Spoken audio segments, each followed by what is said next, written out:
বন্ধুরা, আজকে আমি পটল, সজনা ডাঁটা আর আলু দিয়ে রুই মাছের ঝোল করব। এগুলো কেটে নেব, তারপরে সজনা ডাঁটা কাটবো, তারপরে আলু কাটবো।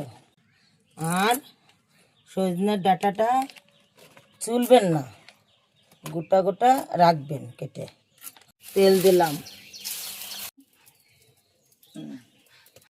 আমরা 4 জন লোক, তো এখানে 4টে মাছ দিচ্ছি।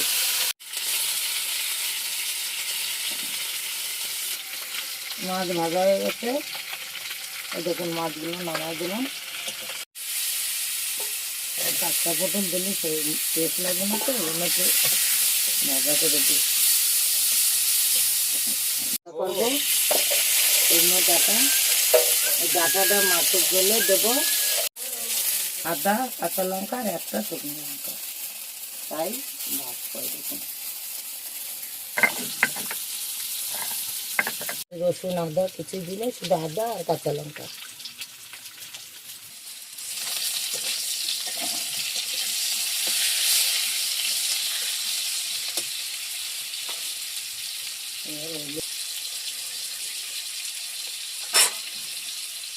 হলুদ জন্য অল্প অল্প দেবো হলুদটা।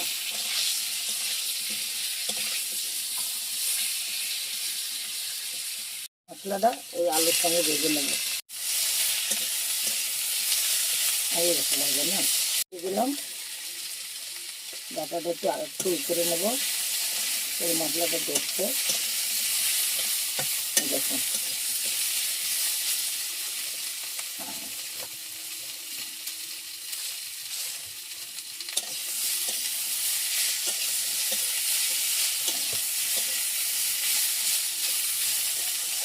জল দেবো, জল দিয়ে দিলাম।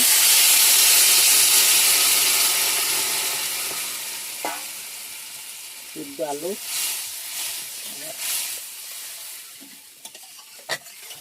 ঢাকা দেবো না, এমনি হয়ে যাবে।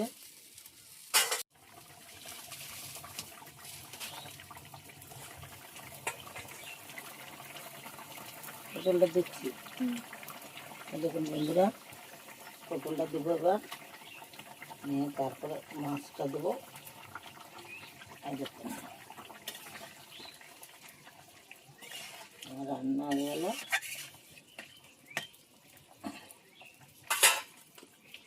আপনারা সঙ্গে থাকুন, আমার রান্নাটা দেখুন।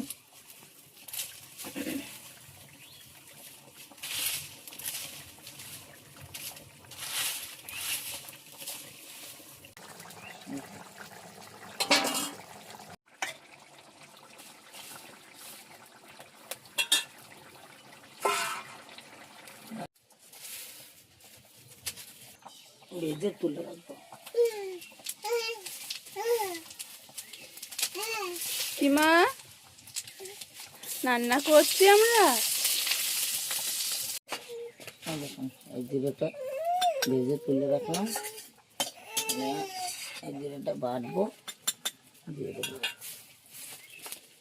মশলাটা দিয়ে দিলাম,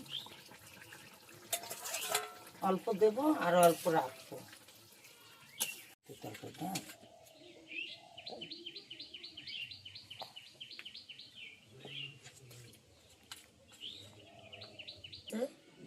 দেখুন আমার রেডি।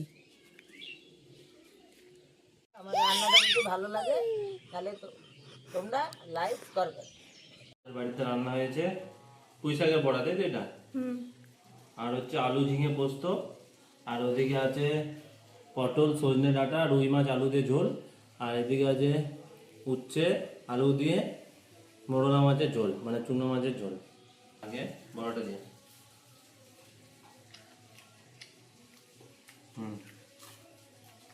গাও, বড়াটা বেশ মচমচে হয়েছে।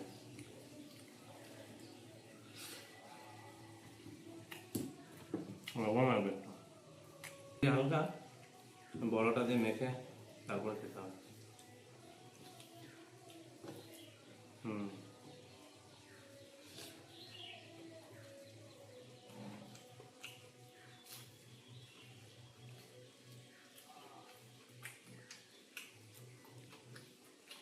বড়াটা বেশ মচমচ হয়ে যায়। আলু ঝিঙে পোস্ত,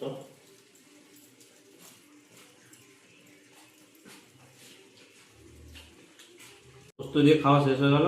আলু ঝিঙে পোস্ত, পোস্তর টেস্ট তো একই থাকে, নতুন ঝিঙে তো ভালো লাগলো বেশ খেতে।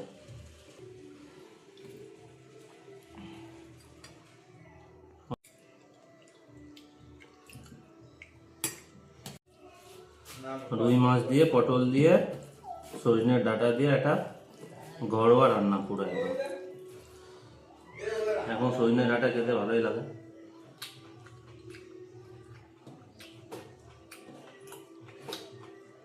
দেশি সজনের ডাঁটা, ছোট ছোট দেশি পটল, আর আমাদের এখানে লোকাল রুই মাছ। গরমও পড়ে গেছে, এইসব খাবারের কোনো তুলনাই হবে না।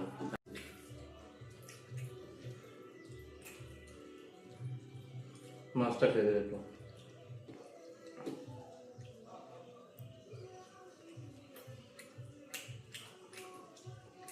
দারুণ খেতে মাছটা।